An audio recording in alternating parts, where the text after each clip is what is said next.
Bonsoir à tous, mesdames et messieurs. Bienvenue à la grande édition de l'information sur Equinox Télévision. Au menu de ce 20h, Hervé Bobda placé sous mandat de dépôt à la prison centrale de Douala. Le procureur a décidé ce jeudi de garder en détention cet homme d'affaires accusé de viol en série sur de jeunes femmes et filles dans plusieurs villes du Cameroun. Son avocat dénonce une injustice.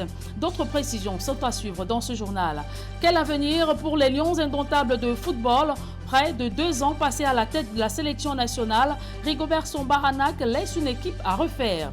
Le groupe devrait convaincre son public de sa solidité et d'un sérieux capital solidarité et afficher plus de volonté dans le déploiement sur le terrain. Des chantiers à travailler dès les prochaines rencontres prévues dans quelques mois dans le cadre des éliminatoires de la Coupe du Monde. Voilà pour le sommaire.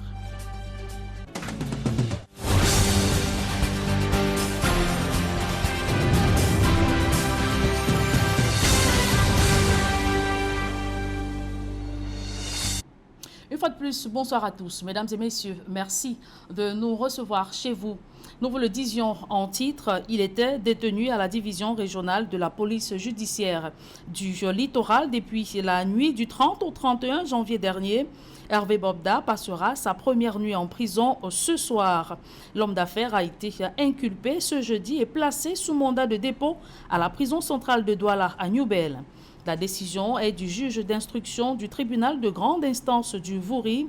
Cet héritier est accusé de menaces, séquestration, viol sur plusieurs dizaines de jeunes femmes dans les villes du Cameroun. 6 autres personnes arrêtées en fin janvier dernier, en même temps que le mis en cause, sont par contre libérées. Une dizaine de plaintes ont été déposées contre Hervé Bobda.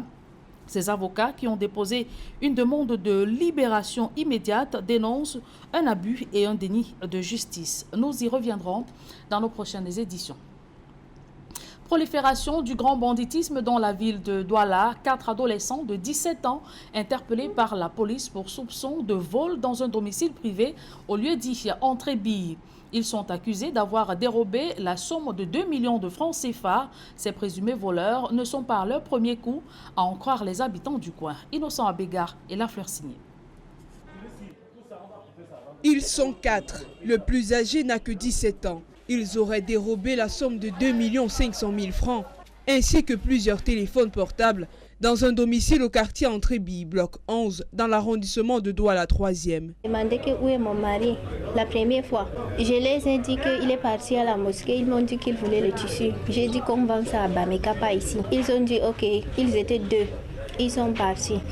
Moi, je suis rentrée dedans pour prier. J'ai commencé à prier. Après, ils sont revenus, ils sont entrés. Ils ont pris le téléphone, ils ont attendu que j'ai fini de prier. Ils m'ont demandé d'entrer dedans. On est entré, ils ont fouillé, ils ont pris l'argent. Mon voisin m'a dit qu'ils étaient 4 parce qu'il y avait l'autre qui est dehors. Ils ont été interpellés dans la résidence d'un autre riverain armé de couteaux. Dès qu'il est rentré, j'étais au salon. Dès qu'il m'a vu, il dit qu'il veut l'eau à boire. Il dit que mais qui es-tu? Il dit que on m'a envoyé prendre l'eau glacée. Il dit que attends, je ne peux pas amener l'eau glacée. Dès que je suis partie prendre l'eau, ils sont entrés, partis dans la chambre de mon mari. C'est là-bas qu'ils ont les arrêtés. La criminalité est grandissante dans ce quartier où les jeunes se livrent ouvertement à la consommation des stupéfiants. Il y a d'abord beaucoup de chanvre ici au quartier, les petits enfants, les tout petits, les 10 ans, 11 ans, ils sont toujours là-bas en bas pour aller fumer le chanvre. Ils agressent avec les couteaux à tout moment, même d'abord la carrière, tu arrêtes avec la moto. Tu dis que donne tout ce que tu as. Pendant que tu es en route, ils voient ta position, je suis en route là, comme ça, ils vendent. Ils descendent chez toi, ils peuvent te voler. La journée comme de nuit. Il y a au moins 8 ou 10 enfants de ces quartiers qui sont quittés pour aller en aventure. Et ça qui fait que les autres aussi ont cette même tendance à dire que rester ici, ils ne vont pas. Il faut faire tout pour tout, avoir les moyens pour partir. Après l'opération qui a permis de mettre la main sur ces présumés malfrats, le commandant de la brigade anticriminalité du GMI 2 appelle les populations à plus de vigilance et de collaboration. Ils nous ont encouragés et ils nous ont demandé d'aller plus loin pour interpeller d'autres suspects qui sont en fuite. Donc on demande à d'autres habitants d'autres quartiers de toujours manifester en faveur des actions de la police. Les 4 adolescents, quant à eux, seront conduits à la police judiciaire du littoral pour exploitation. Débat sur la coalition des partis de l'opposition en vue d'une candidature unique à la présidentielle de 2025. Le président national du Front des démocrates camerounais appelle les autres leaders du parti à une bonne organisation tout en évitant de se laisser distraire sur l'essentiel à préserver. Denis Emilien à Tangana était face à la presse ce jour à Yaoundé. Élisée Bogbach et Ben Christy Moudio. Au sein de l'opposition camerounaise, les voix sont discordantes à propos de la mise en place d'une coalition dans le cadre de la présidentielle de 2025. Le Front des démocrates camerounais FDC est le dernier à s'être prononcé sur le sujet. Au cours d'une conférence de presse tenue à Yaoundé, le président de cette formation politique a attaqué l'opposition.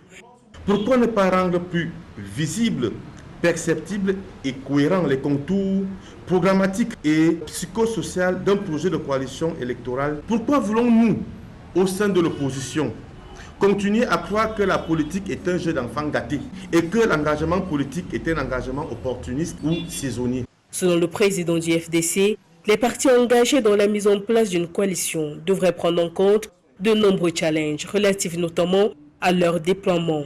La coalition doit mobiliser et mettre en ordre de bataille plus de 26 000 représentants de son candidat dans les bureaux de vote. La seule mobilisation des représentants du candidat unique ou consensuel lui coûterait au moins 150 millions de francs CFA. Le Cameroun compte pratiquement 24 000 villages et quartiers. Et il faut pouvoir mobiliser 24 000 personnes pour pouvoir ne serait-ce que battre campagne. Au-delà de ces aspects, le Front des démocrates camerounais recommande à l'opposition de bien structurer les plateformes qui devront affronter le Rassemblement démocratique du peuple camerounais RDPC et ses alliés. La légitimité et la crédibilité actuelle des acteurs et porteurs de la coalition. La présence d'au moins un élu local dans une instance élective représentative au Cameroun. Le poids populaire et électoral actuel présumé des acteurs et porteurs de la coalition. La capacité de mobilisation des ressources financières et matérielles. Pour le moment, deux plateformes au sein de l'opposition existent. L'Alliance pour le changement du Cameroun APC, dont le leader est Maurice Kamto, le président du mouvement pour la renaissance du Cameroun, et l'Alliance pour la transition politique, portée par le président du Parti des libérateurs, Olivier Billet. Crise sociopolitique dans le nord-ouest et sud-ouest, l'ONG Le Centre camerounais pour les droits de l'homme et la démocratie en Afrique centrale appelle le gouvernement et les séparatistes à œuvrer pour une sortie de crise. Cette organisation a consigné des recommandations à mettre en œuvre dans la lutte contre la recrudescence des violences sur le terrain. L'économie de ce rapport dans ce reportage de Eric Florent Ouattat et Christine Babanda. La violence qui ensanglante les régions anglophones depuis plus de 7 ans ne faiblit pas.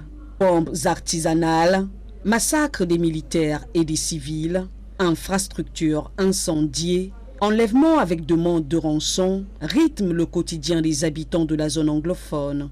Des atrocités qui ont déjà causé la mort de milliers de personnes ainsi que des centaines de milliers de déplacés. Alors que la crise anglophone résiste à l'éventail de moyens mis en place par les pouvoirs publics, le Centre camerounais pour les droits de l'homme et la démocratie en Afrique croit ferme qu'une sortie de crise est bel et bien possible. Dans son rapport 2023, l'organisation non gouvernementale invite le gouvernement à accélérer les procédures judiciaires à l'encontre des personnes arrêtées dans le cadre de ce conflit armé. Par ailleurs, le CHRDA exhorte l'État du Cameroun à faire preuve de transparence dans ses rapports sur l'avancement des enquêtes ouvertes contre les agents de l'État, en particulier les forces de défense et de sécurité accusées d'avoir commis des violations des droits humains. Selon le rapport de l'ONG, les médiations longtemps rejetées par l'État peuvent également aider à résoudre le conflit armé en cours. S'adressant à la communauté internationale, le CHRDA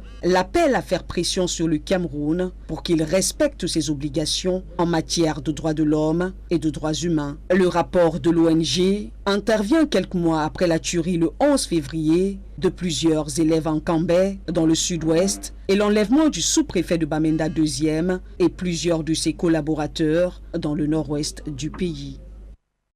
Gestion de la régie du terminal à conteneurs du port autonome de Douala.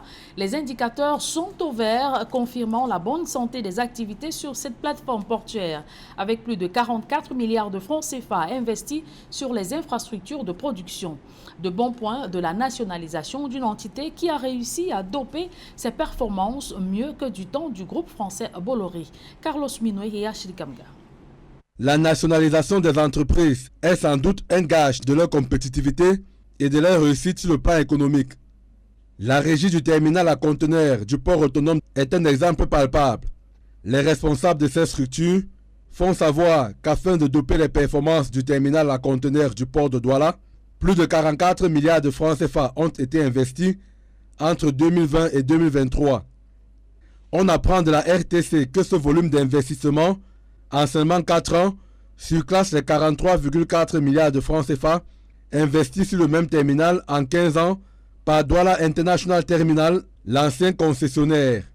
Les principaux investissements réalisés depuis la reprise de la gestion du terminal à conteneurs à DIT ont notamment porté sur l'acquisition de tous les logiciels nécessaires au fonctionnement du terminal, l'acquisition des matériels de manutention modernes tels que les grues de quai, les portiques de parc, les tracteurs portuaires ou encore les véhicules utilitaires, la reconstruction de près de 16 000 m² de parc, la reconstruction des voies de roulement des portiques de parc, l'adoption de l'infrastructure LTE 4G comme technologie de communication, la reconfiguration du mode de gestion du parc à conteneurs et bien d'autres initiatives. Ainsi, le chiffre d'affaires réalisé par la RTC est en constante croissance depuis le lancement de ces activités en 2020. C'est ainsi que cet indicateur est officiellement passé de 49,9 milliards de francs CFA en 2020 à 57,1 milliards de francs CFA en 2023, après avoir respectivement culminé à 56,9 et 54,4 milliards de francs CFA en 2021 et 2022. Les consommateurs de mil en proie à une grosse inflation dans l'extrême nord Cameroun. Les cultivateurs, dont les récoltes ont été pillées par Boko Haram, accusent les commerçants d'entretenir cette spéculation de prix en vue de revendre leur stock de mil aux pays voisins, exposant cette partie du pays à une sérieuse crise alimentaire. Voyons tout cela dans ce reportage de Amadou Daïrou et Nadine Yambo. Des champs de mil à perte de vue, mais complètement dévastés. Aux alentours de Ouaza, du Mayokani et du Diamaré à l'extrême nord, les incursions à répétition du groupe Boko Haram ont ruiné de nombreux cultivateurs. Dans la nuit, les Boko Haram viennent couper certains plants qui ont eu des épis. Ils viennent couper le plant et ramener au Nigeria. Dans ce bastion de production, cultivateurs et autorités administratives s'indignent de la surenchère et la spéculation sur les prix du mil entretenus par des commerçants véreux. Pourtant, la région a connu une production abondante de cette année. Il y a des gens qui sillonnent la région de long en large, qui déposent des montants énormes, faramineux, entre les mains des paysans, ratissent large pour stocker, créant ainsi la pénurie. Bien plus, l'exportation de ces céréales vers le Tchad et le Nigeria voisin met à mal la disponibilité de cette denrée sur le marché, occasionnant ainsi une crise alimentaire. Les Tchadiens viennent déposer des centaines de millions dans les communautés tout pourries, Djigila et autres pour venir s'approvisionner en mil ici. Les Nigériens aussi par Mokolo. Ils déposent des centaines de millions pour venir se ravitailler à Moutroua et par le canal de Noubou ici. Ce qui fait que la sortie du mil par ici n'est pas contrôlée. Pour le cas du Tchad, par la guerre au Soudan, avec les milliers de réfugiés qui affluent au Tchad. Ils ont besoin des ressources alimentaires en quantité énorme et s'approvisionnent chez nous. Pour répondre à la crise, le gouverneur de la région de l'extrême nord avait dans un arrêté signé en 2020 réglementé la sortie de ces céréales. Seulement, la mesure peine à être effective sur le terrain. Parce que ça participe aussi du commerce international. Ces ventes-là nous font rentrer des devises. En temps normal, ça devrait être apprécié. Mais du simple fait que nos récoltes ne sont pas bien gérées, nous devons être attentifs et protéger nos ressources intérieures pour la population. Même pour cette année, nous avons déjà pris des mesures en liaison avec le ministre du Commerce pour que nos opérateurs économiques puissent approvisionner la région en quantité importante en Mali, notamment dans le cadre de 190 000 tonnes que le gouvernement a accordé En janvier dernier, plusieurs camions ont été refoulés à la sortie de la ville par la brigade de contrôle. Les agents de la police municipale de Yaoundé-Saint à l'école des droits de l'homme. Cette session de formation fait suite aux multiples violations des droits des citoyens dans cette commune de la ville aux 7 collines. Il s'agit de doter ces agents des outils juridiques devant les guider dans leurs différentes interventions sur le terrain. Rodrigue Ngassi et Marcelin Ganson. Municipal étant déjà sur place.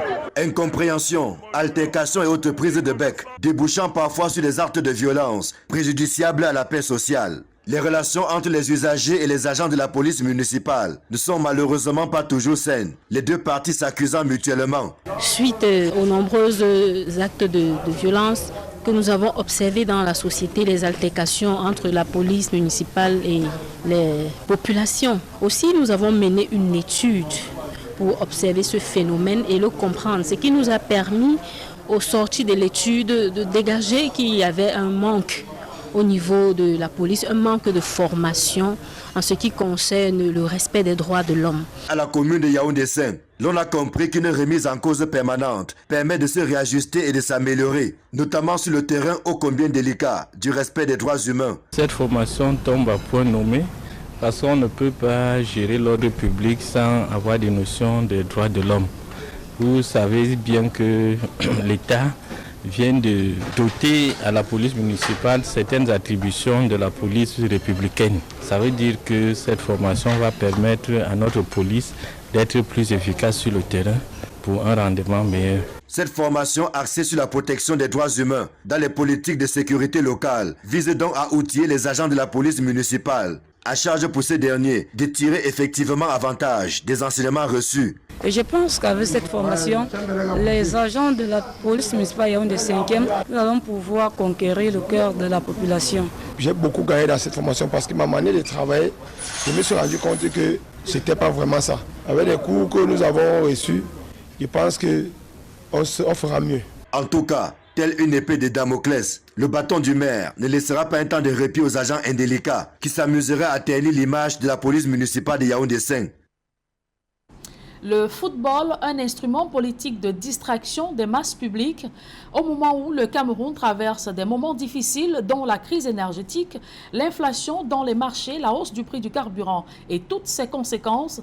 Les gouvernants font un spectacle sur la non-reconduction du contrat de Rigobertson à la tête des Lions indomptables pour ainsi détourner l'attention des Camerounais. Un abrutissement des masses que déplorent des universitaires. Il s'exprime dans ce reportage de Josiane Gok et Kevin Tiogo. Le football est l'opium du peuple. Déchaîne des passions, cristallise les attentions, éloignant le plus souvent les populations des vicissitudes qui minent leur quotidien. Au Cameroun, la recette marche plutôt bien, pense Dr Aristide Mono. Et ça a toujours marché d'ailleurs. Le football fait partie des instruments utilisés par le régime de Yaoundé pour masquer ses contre-performances managériales et détourner comme ça l'attention du peuple des questions fondamentales, des problèmes prioritaires. L'exemple, le voici.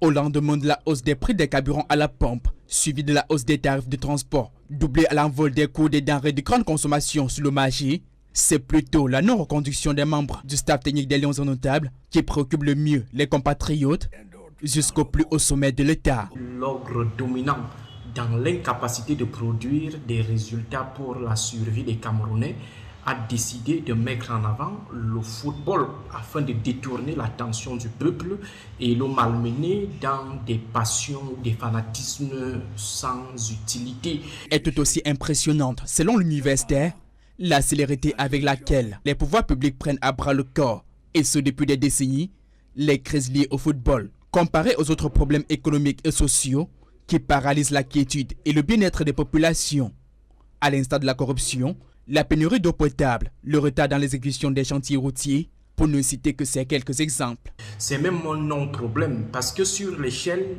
des besoins de Maslow, le sport ne représente absolument rien. Mais curieusement, les pouvoirs publics essayent de l'imposer aux masses comme une question de vie ou de mort. Or, il y a des problèmes liés aux utilités de survie qui attendent la nervosité de l'État ou alors la diligence même de la police des politiques publiques. Face à la recherche des voies de sortie des problèmes existentiels de la société, les citoyens sont aujourd'hui appelés à définir leurs priorités et de les assumer. Qui occupera le fauteuil de Rigobert Song-Baranak dans la tanière des Lions indomptables?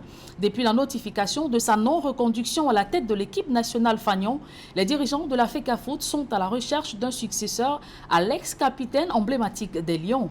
Mais quel profil idéal pour le futur patron des Lions? Esquisse de réponse avec le coach Gabriel Zabotonze, ancien sélectionneur des Lions indomptables.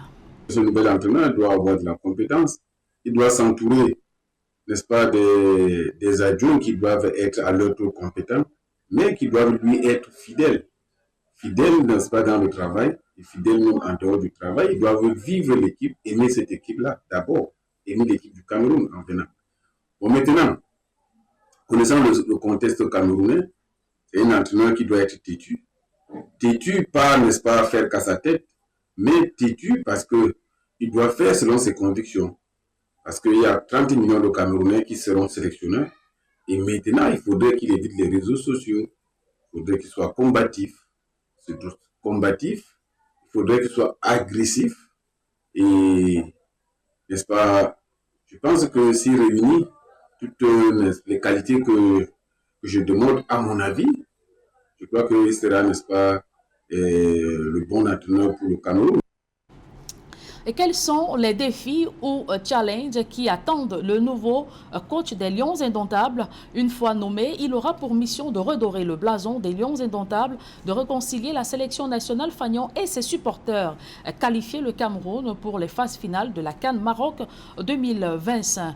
De grands défis à relever au lendemain de la débâcle en Coupe du Monde au Qatar et l'élimination précoce à la dernière Coupe d'Afrique des Nations en Côte d'Ivoire. D'autres détails dans ce reportage de Dallas Tiana et Nana Paul Sabah. Aller à la Coupe du Monde au Qatar sans Mike Ngade, le passeur décisif sur le but de la qualification à Blida. Aller à la CAN ivoirienne sans Choupo-Moting, que Rigobert Song a pourtant présenté lui-même comme un joueur bon et important, déclaré pendant la conférence de presse d'avant-match contre le Sénégal à Yamoussoukro que la titularisation du gardien de but André Onana dépendait de ce dernier. Ainsi, par sa gestion humaine, ses choix et ses compositions d'équipe supposées téléguidées, Rigobert Song a énormément fragilisé l'équilibre du vestiaire des Lions indomptables pendant ces 2 ans de règne au bilan sportif décevant. Ressouder le vestiaire, créer une certaine atmosphère collective et rétablir une concurrence saine dans la sélection des joueurs font partie des défis qui attendent le futur entraîneur national sélectionneur. Les Camerounais n'entendent pas rater les prochaines phases finales de CAN et de Coupe du Monde. Je pense que les défis directs qui attendent le nouvel sélectionneur de l'équipe nationale du Cameroun sont ceux de la qualification pour la Coupe d'Afrique des Nations marocaine et la Coupe du Monde de 2026. Je crois que ceux qui ont la charge de recruter cet entraîneur lui donneront forcément la feuille de route. Et si c'est un expatrié, il va falloir qu'il s'appuie sur la direction technique nationale qui a une connaissance plus large de l'effectif que nous avons. Dans le chantier de la reconstruction d'une équipe des Lions indomptables conquérante et déterminée, il est recommandé aux autorités d'accorder une place prépondérante au football local. Sur le long terme, j'ai le sentiment de penser qu'il va falloir reconstruire depuis sa base notre football. Il faut que l'on sache une bonne fois pour toutes que le football est avant tout technique. Il faut savoir que pour gagner un match, il faut marquer des buts. Et pour marquer un but, il faut le concevoir tactiquement. Et pour réaliser ce qu'on a conçu tactiquement, il faut être techniquement et tactiquement bien outillé.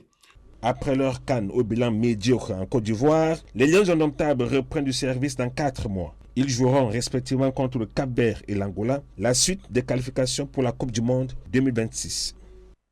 Le saviez-vous, certains habitants de la Terre célèbrent leur anniversaire tous les 4 ans en raison de la date du 29 février qui survient à chaque année dite bissextile.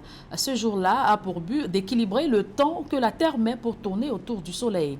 Et en cette circonstance particulière, Fabrice Eloumou est allé à la rencontre de Pierre, un citoyen né un 29 février. Voici son reportage. Connaissez-vous ce qu'on appelle l'Ipling? Bon, je n'ai jamais compris le mot là. Lipin, je n'ai jamais compris, en vrai. Quoi? C'est qui Lipin? Je ne connais pas, je n'ai jamais entendu parler. Je n'ai pas souvenir d'avoir à entendre parler de ce genre de mot. Le mot est tiré de l'anglais et désigne une personne née un 29 février, encore appelée jour intercalaire. C'est un jour supplémentaire ajouté aux années bissextiles. Il ne se souvient que tous les 4 ans. Nous avons suivi une personne, née un de ces jours rares, pour en savoir un peu plus sur son histoire. À Akwa, à Douala, nous retrouvons Pierre, la quarantaine révolue, jeune chef d'entreprise spécialisé dans l'imprimerie. Il trouve un peu de temps pour nous ouvrir la porte de son univers. Être né un 29 février revêt pour lui un caractère particulier. Requinqué et fier parce que c'est un anniversaire que je fête chaque 4 ans et c'est pas évident. Attendre 4 années avant de faire son anniversaire, c'est pas évident. Mais à chaque fois que l'occasion me permet, je fête à fond et je m'amuse bien.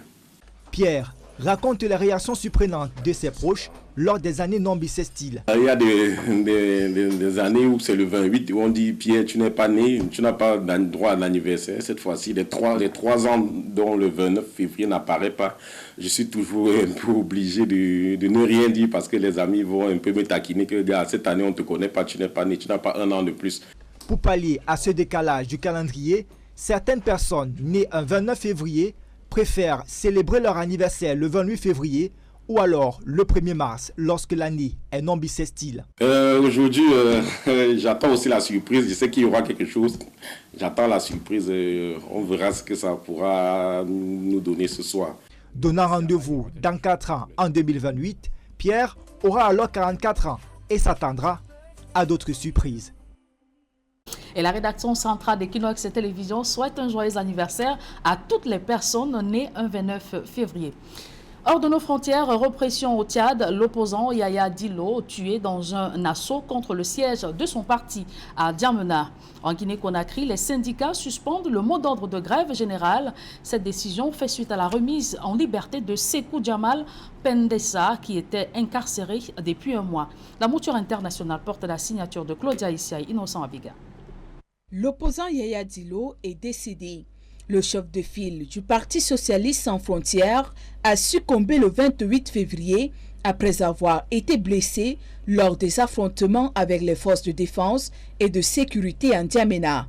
Le procureur de la République, Oumar Kedelaïd, a convié la presse jeudi 29 février pour annoncer son décès. Selon les sources officielles, une dizaine de personnes a succombé à cet assaut. De nombreux blessés ont également été enregistrés. Au total, 26 personnes ont été interpellées et les enquêtes sont en cours. Au Sénégal, proposé lundi dernier, lors de l'ouverture du dialogue national, la loi d'amnistie générale pour les faits se rapportant aux manifestations politiques survenues depuis 2021 a été adoptée en Conseil des ministres. Mais avant d'entrer en vigueur, cette loi doit encore être votée à l'Assemblée nationale. En Guinée, les centrales syndicales ont annoncé la suspension de leur grève générale. Lancé le 26 février, ce mouvement social très suivi a occasionné la fermeture des banques, des écoles ainsi que de nombreux commerces dans la capitale Conakry durant 3 jours. Cette décision intervient après que le gouvernement ait satisfait à l'une de leurs principales revendications en libérant le dirigeant du syndicat de la presse, Sékou Djamal Pendessa. Pendessa a été emprisonné le mois dernier pour avoir protesté contre les restrictions imposées par la junte militaire au pouvoir. Le mouvement syndical guinéen annonce qu'il reprendra les négociations sur ses revendications restantes avec le gouvernement de transition. Prenons à présent le message de notre partenaire Orange Cameroun avant de mettre un terme à cette édition du 20h. Pour avoir souscrit à un forfait pour ses appels et sa connexion Internet, elle devient propriétaire d'une voiture toute neuve. C'est l'histoire d'une femme résidant à Bamenda dans la région du Nord-Ouest et cela a été possible grâce à Orange Cameroun. Voyons tout cela dans ce public reportage. Une poignée de mains et des félicitations. Cette femme partie de la région du Nord-Ouest reçoit des mains du gouverneur de la région de l'Ouest les clés de cette magnifique voiture pour sa fidélité aux produits d'Orange Cameroun.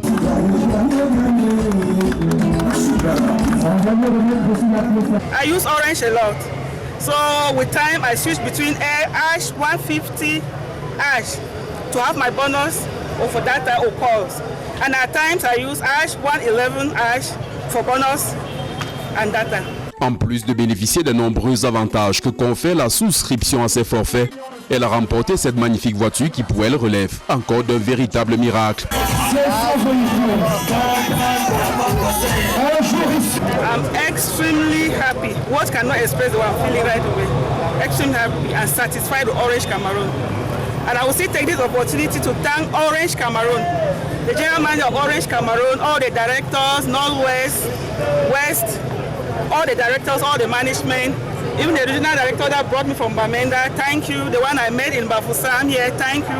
I thank all the Orange customers. Acteur majeur de la téléphonie mobile au Cameroun, Orange Cameroun veut affirmer son leadership à travers un rapprochement toujours constant avec ses abonnés. Ce n'est que le sommet de l'ensemble des promesses que Orange Cameroun s'est engagé vis-à-vis de son aimable clientèle.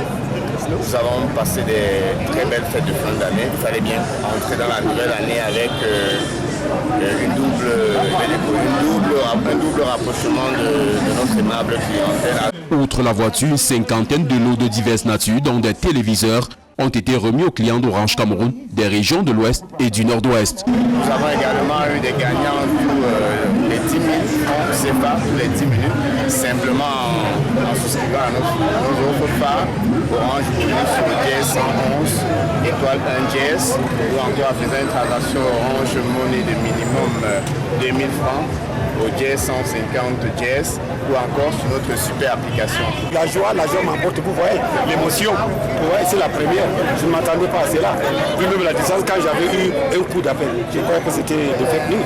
Heureusement pour moi, il y a l'équipe Orange qui m'ont essayé de surmonter, et voilà, le gain est là. La campagne qui a permis de faire ces heureux gagnants reste encore ouverte. Fin de cette édition du 20h. Merci de l'avoir suivi, mesdames et messieurs. Ne quittez surtout pas la deuxième partie d'Equinox Soir. C'est dans un court instant avec Pierre Lavert-Duromban et ses invités. Pierre. Julienne Berthe Bissaïa, bien, j'ai suivi dans votre édition du journal de 20h que le football est un instrument politique de distraction des masses populaires. Il faut dire, Pierre Lavert-Duromban, que c'est la principale question ou interrogation sur les lèvres des universitaires au moment où le Cameroun traverse des moments difficiles dont la crise énergétique, l'inflation dans les marchés, la hausse du prix du carburant et toutes ses conséquences. Les gouvernants font un spectacle sur la non-reconduction du contrat de Rigobert Song-Baranak à la tête des Lions indomptables pour ainsi détourner l'attention des Camerounais. Un abrutissement, vous l'avez dit, des masses que déplorent des universitaires. Pierre Laverdure. Merci à vous, Julienne Berthe Bissaï. J'aurai le plaisir de vous retrouver demain quand il sera 20h. Bonsoir à vous. Très bonne soirée à vous. Madame, monsieur, retour sur le plateau d'Equinox Soir pour le débrief, la deuxième partie de cette édition consacrée au décryptage de l'actualité, à l'analyse et aux commentaires de nos invités. Et je le répète, nous sommes en présence de Youth Jean-Claude, il est du Rassemblement démocratique du peuple camerounais, Georges Bimbe qui est analyste sportif, et aussi Serge Pensi, analyste sportif, et Guy Laurent Kwam du Mouvement pour la Renaissance du Cameroun. Alors, Guy Laurent Kwam, je commence par vous. Le papier vous interpelle, le football, un instrument politique de distraction des masses populaires.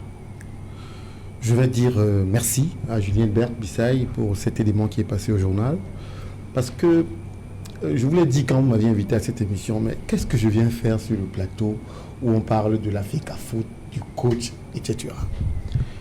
Évidemment, j'aurais été embêté, peut-être vous aussi, si j'avais extrêmement parlé de politique sur ce plateau. Mais l'élément du journal nous permet d'embrayer là-dessus. Un des responsables, très haut responsable du MRC est passé dans une radio de la ville de Douala aujourd'hui. Et il a fait une déclaration que certains ont trouvé un peu excessive.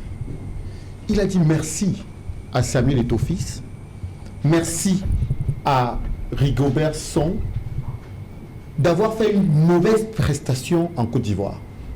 Parce que ces deux-là, je parle là de M. Albert Zongan, il a dit que Rigobert Song et Samuel Eto'o ont sauvé le peuple camerounais. Parce que le gouvernement s'apprêtait à faire passer le prix du carburant à 1000 francs le litre si on gagnait la CAN en Côte d'Ivoire. C'est une information que vous tenez. Hein? Je dis que c'est ce qu'il a dit. Non, je vous dis. Parce que le peuple camerounais est tellement ancré dans le football, a tellement pris le football comme un opium, si bien qu'on est capable de lui faire oublier toutes ses misères. On n'a jamais vu cela dans le monde entier. Dans certains pays, parce que vous augmentez le carburant à 100 francs CFA, les manifestations dans les rues, c'est grave. Et donc, M. Albezon a expliqué d'ailleurs ce matin qu'il y a un homme politique qui a dit que si on augmente le prix du carburant, même seulement de 10 francs CFA, il va engager des manifestations populaires. Et on a augmenté le prix, je ne sais pas de combien, de 200, 300, combien. Et rien ne s'est passé. Et aujourd'hui, on parle beaucoup plus du renouvellement du contrat de l'entraîneur de l'équipe nationale de football que des vrais problèmes des Camerounais. Les Camerounais n'ont jamais eu autant de problèmes pour avoir de l'eau qu'aujourd'hui. Mais ça ne regarde pas la majorité des Camerounais. Ils parlent de football. On n'a jamais eu autant de délestage. C'est pratiquement 10 heures sur 24 dans certains quartiers et parfois même 2-3 jours. J'ai entendu parler d'un quartier à Douala qui a déjà fait 2 semaines sans avoir d'électricité. Un vrai problème. Mais on choisit quand même de parler de football. Et nous sommes venus aujourd'hui sur ce plateau également pour parler de football. Et c'est parce qu'on respecte très bien le plateau d'Equinox Télévision. Mais il faudrait qu'on dise aux Camerounais, nous devons apprendre à penser nos vrais problèmes. Et quand on parle de football, je suis d'accord, le football, c'est la distraction. Et on a besoin aussi parfois de se distraire. Mais on se distrait quand on a travaillé, quand on a bien travaillé. Dans ce pays, on ne nous a pas appris à travailler. Et la renaissance, c'est de demander à chaque Camerounais, avant de se distraire, nous devons travailler. Aujourd'hui, vous voyez très bien que, quelles que soient les couches de la population au Cameroun, quand on parle de football, tout le monde y est concentré. Et ces choses-là doivent changer. Jean-Claude Youth, est-ce que vous avez dit que vous êtes du RDPC, et notamment du gouvernement de la République du Cameroun, c'est-à-dire que c'est vous qui gérez. Est-ce que vous utilisez le football comme un élément de distraction, alors qu'il y a des priorités qui sont notamment celles du bien vivre des Camerounais? Je pense que dans le cadre d'un pays, nous avons besoin de tout. Nous avons besoin de l'école, nous avons besoin des hôpitaux, nous avons besoin de la santé, nous avons besoin des loisirs, nous avons besoin aussi de nous distraire. Donc c'est très important aussi.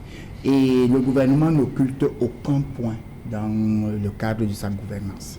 Souvenez-vous que les mesures d'accompagnement de la hausse des prix des carburants à la pompe ne font que sortir. Nous sommes passés de l'augmentation des salaires des agents publics de l'État de 5%, un SMIC des agents publics à 43 969, un SMIC qui doit être revalorisé, qui est même en négociation et qui doit être appliqué à 60 000 francs au niveau du privé, la revalorisation de l'allocation familiale qui est passée de 2500 de 2800 à 4500. Nous avons l'augmentation de 2% des pensions des travailleurs. Nous avons 15% d'encadrement de hausse des prix au niveau des transports. Nous avons un abattement de 10% sur la pneumatique neuve. Nous avons une réduction de 50% de l'impôt libératoire et de 25% sur le titre de patente. Donc, les mesures d'accompagnement sont là. C'est aussi pour pouvoir lutter contre la vie chère. C'est pour pouvoir amener les Camerounais à faire face à cette hausse du prix des carburants. Donc, ce qu'on dit que c'est et 4 mesures ont été rendues publiques aujourd'hui, qui s'ajoutent sur la longue liste précédemment annoncée. Et ceci, ce sont des concertations avec les syndicats, avec les consommateurs et ainsi de suite. Donc, ce n'est pas comme si on est en train de vouloir occulter. Mais quand on dit un gouvernement, le gouvernement, c'est plusieurs ministères. Chaque ministère est au travail. Je me souviens que la semaine dernière, le ministre de la décentralisation et du développement local était dans le Mungo. Il était en train d'inaugurer un certain nombre d'infrastructures, des CTD qui ont connu des financements publics. Donc, ce qui veut dire qu'on est au travail. On est véritablement au travail, aucun point n'est occulté. Lorsqu'on est en train de prendre en compte... Est-ce qu'on vous a posé la question de savoir s'il y a des points qui sont occultés? On vous a demandé, la question que je vous ai posée, c'est de savoir si vous utilisez le football comme un élément pour distraire les peuples camerounais, parce qu'il y a des priorités quand même. Aujourd'hui, il y a des Camerounais qui n'arrivent pas à vivre avec les 43 969 francs CFA. Donc vous avez établi comme étant le SMIC. Oui, c'est le SMIC, c'est le salaire minimum interprofessionnel garanti. Et pourtant, il y a des footballeurs qui vont faire un mois de compétition et qui gagnent plus de 40 millions. C'est comme aussi en Europe. Le salaire, par exemple, du président de la République française... En Europe, on vit bien en Europe. Le salaire du président de la République française est de 37 000 euros. Mais Kylian Mbappé, il gagne combien de fois? 100 000, 1000 fois on fait comment le salaire. Non, enfin, c'est juste pour dire que c'est comparaison. Là, lorsque on vous dit, par exemple, qu'un joueur de football peut faire entrer peut-être dans un club 500 millions d'euros, et il est tout à fait logique aussi que proportionnellement, par rapport à ses entrées, il puisse aussi être rémunéré. On peut discuter sur le salaire mirobolant de certains joueurs, mais c'est souvent lié au spectacle, c'est souvent lié aussi à leurs entrées.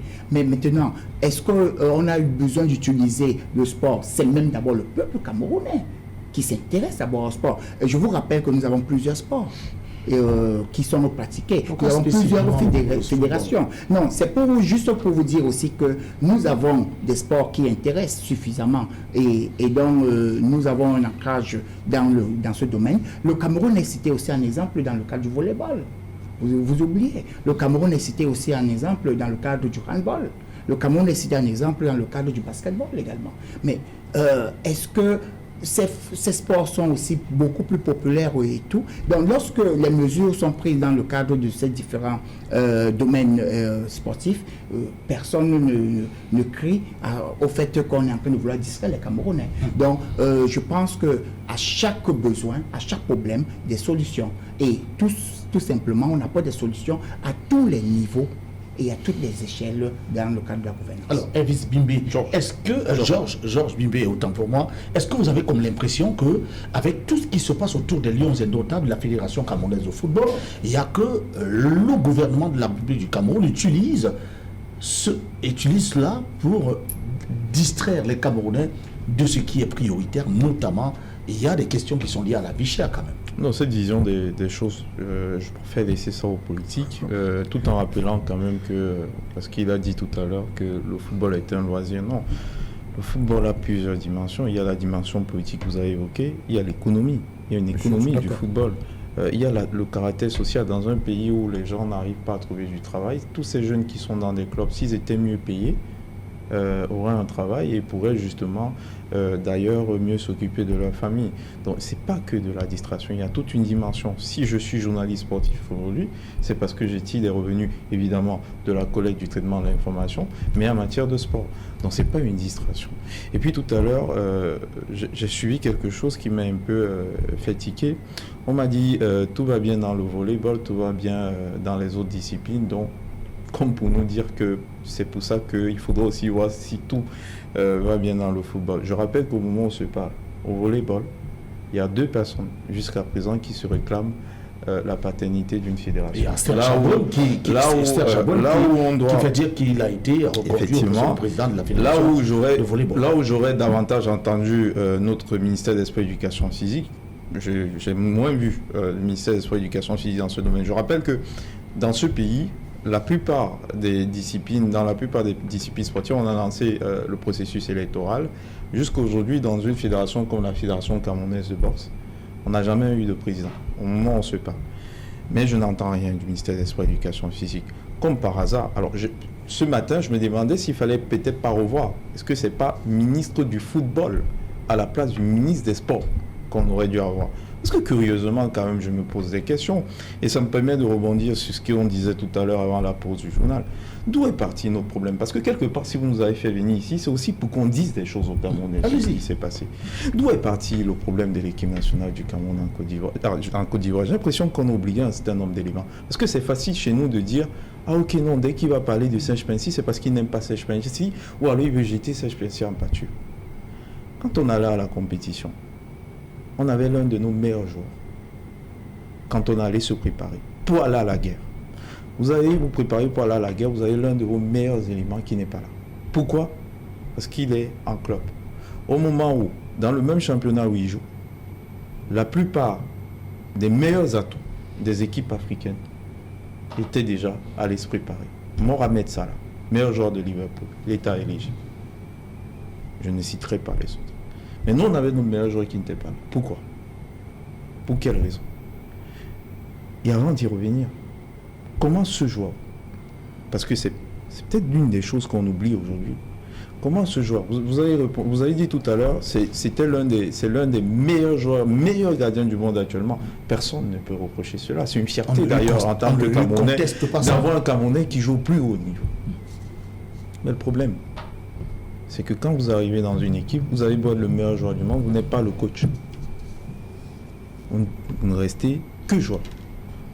Donc à partir du moment où on veut vous faire revenir, il faudrait que ceux qui assurent la coordination autour de l'équipe soient en même temps que vous, sur la même table, pour discuter du processus qui permet que vous puissiez revenir. Malheureusement, ce n'est pas ce qui s'est passé.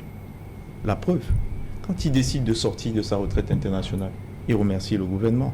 Il n'a eu aucun mot à l'endroit ni du coach, ni de la fédération. Tout simplement parce qu'il estimait probablement que la fédération ou le coach, ça dépend, personne n'a rien fait pour qu'il revienne. Quand on crée des conditions, ce type de conditions, on crée des conditions simplement de la défaite. Parce que pensez-vous bien que quand il est arrivé, son autorité, ce n'est pas le coach. C'est pas le président de la fédération. Mais à vous écouter, on a comme l'impression, à vous écouter, que toute la responsabilité... Non, c'est pas ce que je dis. Non, il faut qu'on fasse du discernement. Non, c'est parce que... Il y a aussi la responsabilité de la fédération. Non, c'est pas ce que je dis. Non, c'est pas ce que je dis. C'est juste que quand on a démarré cette émission, il y a un principe qu'on a établi tout à l'heure. J'essaie d'être un peu cohérent avec ce qu'on s'est dit. On s'est dit, tout ce qui est d'ordre technique, en termes de coordination, c'est même pas nous qui le disons. Il y a un test du chef de l'État qui le dit, revient à la fédération. Donc s'il y a un souci d'un point de vue technique, c'est à la fédération de gérer le problème. Quand vous sautez la fédération pour ramener un joueur, et je rappelle qu'à ce moment, nous tous on voulait qu'il revienne, mais il fallait qu'il revienne dans de bonnes conditions. Parce que s'il ne revient pas dans de bonnes conditions, on va se retrouver avec ce qui s'est passé en Côte d'Ivoire. Est-ce que vous êtes sûr que, conscient de ce qu'on a l'un des meilleurs, on a le meilleur gardien du monde à l'heure actuelle, le staff dirigeant des Lions indomptables du Cameroun était à même de... Alors je vous renvoie parce que le journaliste c'est les faits. Je vous renvoie à des conférences de presse d'avant-liste de Rigo Berson avant son arrivée. Plusieurs fois la question lui a été posée, il a dit une chose. C'est lui qui a pris sa retraite internationale, c'est à lui de dire qu'il revient. À plusieurs reprises. Voilà. Maintenant, je vais revenir à ce qui s'est passé en Côte d'Ivoire. Allez-y. Quand on arrive dans ces conditions en Côte d'Ivoire, c'est-à-dire vous allez à la guerre, votre meilleur élément n'est pas là. Il y a une préparation qui est faite, le meilleur élément n'est pas là. Sauf qu'il y a un autre qui, lui, pendant ce moment, il est là. Et il est prêt à jouer. Le meilleur élément, d'un point de vue des gardiens de but, arrive à la veille du match. C'est là où se crée le premier problème. Si vous êtes sélectionneur, parce que c'est facile de critiquer son, qu'est-ce que vous faites? Est-ce que non, vous revenez, attendez. Il est arrivé à la veille du match contre la Guinée? Non, le jour du match. Enfin, le jour dans la ville. C'est même un peu plus compliqué parce que c'était le jour. Si vous êtes Rigo Berson et que vous êtes sélectionneur, vous avez le meilleur gardien camerounais du moment, compte tenu de ses performances, mais qui n'a pas pris part à la préparation.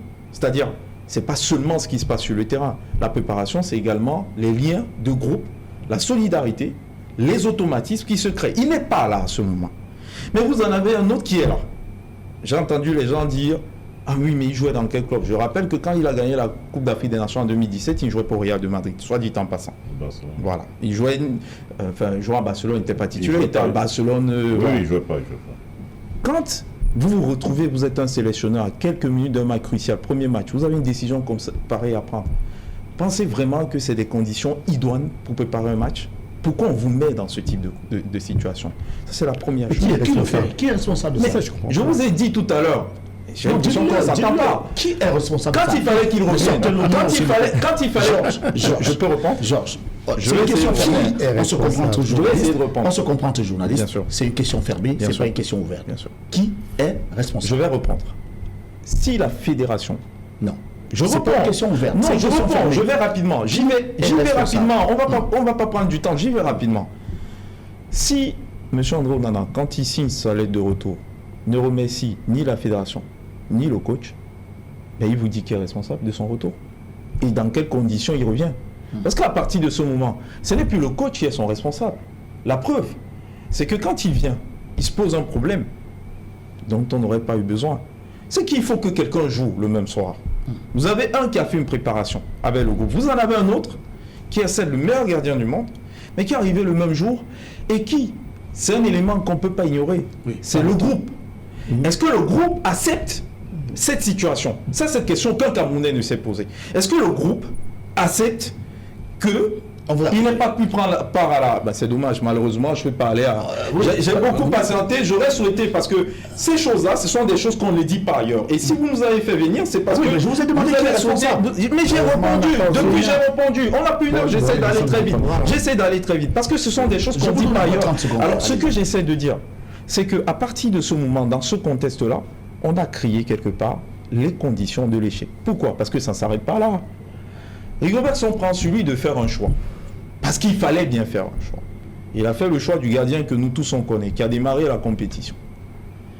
Je souhaite, parce qu'on est Equinox, que ces joueurs qui sont là, tous ces joueurs qui étaient à la compétition, il y en a qui jouent ici localement, on peut aller faire des interviews.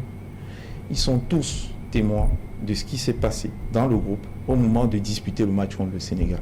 Et ça va répondre à la question que vous vous posiez tout à l'heure. Pourquoi c'est difficile de faire le pari d'un sélectionneur local? Parce que parfois, il y a des autres instructions qui viennent. Le problème, c'est que tout le monde parle au nom du chef de l'État. Il est capable d'appeler un Camerounais lorsqu'il est à la tête de cette équipe et de lui dire il y a des autres instructions qui font savoir que... Et ça devient dangereux à partir de ce moment. Et quand vous avez un coach qui se retrouve dans ce genre de situation, j'entends bien qu'il n'a pas de personnalité, je suis désolé, il est Camerounais, Rigobertson. Il n'est pas belge. Après une compétition, il ne va pas aller chez lui en Belgique. Il va venir vivre à Yaoundé ou à Douala. Et lui, il respecte ce qui vient de la présidence. Et vous avez un président de la FECAFOOT qui n'est pas américain, il est camerounais. Je ne suis pas en train de dire qu'il en va de la responsabilité de tout ce qui s'est passé, mais vous avez demandé qu'on y aille sur certaines situations factuelles. Et il faut peut-être qu'à un moment, on tire les leçons de ce qui se passe et de concrètement, pourquoi est-ce que c'est devenu compliqué, au-delà de ce qu'on a dit sur les difficultés d'un point de vue technico-tactique de Rigobertson, on ne lui a pas rendu la tâche facile. Merci, Georges Bibé. Alors, Serge Penty, il n'y a que... On s'interroge quand même, parce que on va terminer cette édition d'Equinox avec vous, et il y a qu'on s'interroge sur l'instrumentalisation du football pour arriver à des fins politiques. Et Georges Bibé, aujourd'hui, parlait de cette ingérence subtile du gouvernement. Il a dit avec subtilité, il a dit clairement que le gouvernement de la République donnait de hautes instructions. Est-ce que le gouvernement de la République, comme je l'ai dit pour le thème choisi aujourd'hui, a finalement repris la main? Vous ne pouvez pas gérer le football dans un pays. C'est un domaine très sensible sans le gouvernement. C'est impossible. Je vous donne Naïsna en Afrique du Sud. En France? Oui, en Afrique du Sud, Naïsna, l'équipe de France, la crise de Naïsna, quand tu rentres, on demande à... Avec l'équipe de France? Oui, on demande au président de la Fédération de démissionner. On lui a demandé ça où? À l'Élysée. Qui s'est plaint? Qui s'est plaint? Pourquoi on pense qu'au Cameroun, on va recréer le monde? Non. Je voudrais revenir aussi sur le papier tu vas me permettre de revenir sur le chapeau du journal. Là où si tu permets, on ne lui reproche pas ça. Oui, non. On lui demande juste de gérer la situation de tel que s'il y a un problème, et même par le gouvernement, ceux qui disent parler au nom, de gérer de telle sorte que lorsqu'il y a un problème, que le problème soit réglé, au lieu d'en créer un autre. C'est ce qu'on reproche à certaines personnes qui disent parler au nom du gouvernement. Merci. Allez-y. Oui, je crois que sur le plan, quand on parle que l'on utilise le football pour distraire le peuple, c'est complètement faux. Il faut que les gens arrêtent. C'est faux? Oui, c'est faux. C'est faux. Quand j'entends les universitaires le dire, j'ai l'impression qu'on est dans un pays sous-développé. Et le Cameroun est... Vous avez l'impression que nous sommes dans un pays développé? Oui, non. Ah, vous êtes dans un pays développé? Sous-développé. Parce que, pourquoi? Parce que beaucoup d'universitaires ne font pas, par exemple, le boulot par rapport à l'économie du sport. Pourquoi les universitaires au Cameroun ne peuvent pas réfléchir sur une économie autour du sport camerounais? Qui va les écouter? Non, on réfléchit d'abord, parce que c'est pour ça que les universités sont là. Pour montrer la voie, qu'est-ce qu'on peut faire dans ce domaine, qu'est-ce qu'on peut faire dans tel domaine. C'est pour ça que les universités sont là. On ne peut pas s'asseoir à l'université et on dit on utilise le football pour distraire les gens. Le football, c'est une grosse industrie. Et au Cameroun, on peut le faire. On a aujourd'hui les meilleurs stades d'Afrique. Quelle université s'est assis pour nous dire comment on peut exploiter ces stades-là? Parce que c'est le travail de l'université. On ne peut pas. C'est le travail de l'université. C'est le travail de l'université. Voilà. Donc j'ai entendu M. Kouam dire que on utilise le... Mais il est du MRC. Absolument. Voilà. Qu'est-ce que le MRC a fait au peuple camerounais? C'est-à-dire quoi? À travers son boycott aux élections. Non. Non, c'est ça le rôle du politique. Laissez-moi parler quand même. Allez-y. Vous n'avez pas. Allez-y. La population a de la représentation au Parlement. Ce sont les députés qui sont là pour le peuple. Les sénateurs sont là pour le peuple. Qu'est-ce que vous voulez dire à la fin? Je veux dire que le MS a abandonné le peuple. Il a abandonné le peuple. Même le président du MSC a dit la politique de la chaise vide n'a jamais payé. Si je mens, M. Kouam va le dire. Il a dit lui-même aux gens du MSC. Mais pourquoi boycotter? Aujourd'hui, on dit qu'on utilise le football pour distraire le peuple. Non. Est-ce que c'est le MRC qui l'a dit? Mais le MRC devait jouer son rôle. Non, mais là, s'il te plaît. Vous n'êtes pas dans un débat. Oui. Non, parce que je veux politicien. Oui. Alors, ici, on reprécise que vous vouliez parler de ce reportage qui est passé à l'édition du 20h présenté par Julienne Berthe-Bissaille. Il s'agissait principalement des universitaires. Alors, oui, mais je reprécise ce que je suis en train de dire. Je suis en train de dire que quand un homme politique dit que le gouvernement utilise le football pour distraire... On parle des universitaires. Non, oui, mais que lui a soutenu ici. Je ne parle pas de lui, je parle pas des universitaires.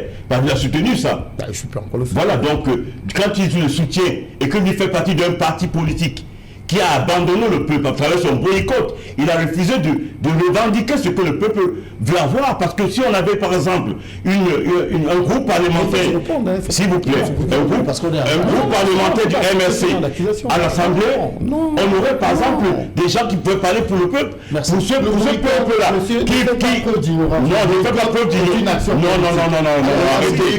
Ah oui, non, s'il vous plaît. Je ne vais pas parler quand je ne sais pas. Je voudrais vous dire que s'il vous plaît. Je vais inviter du s'il vous plaît. Messieurs, avec tout le respect je vous inviterai prochainement pour discuter de la suite. Madame, messieurs, merci d'avoir suivi Equinox Soir. Merci de rester sur les programmes d'Equinox Télévision. Et du coup, vous le savez, tout de suite, ce sera une émission qui porte sur le social, à forte connotation sociale. Madame, messieurs, suivez le reste des programmes d'Equinox Télévision. Bonsoir à vous.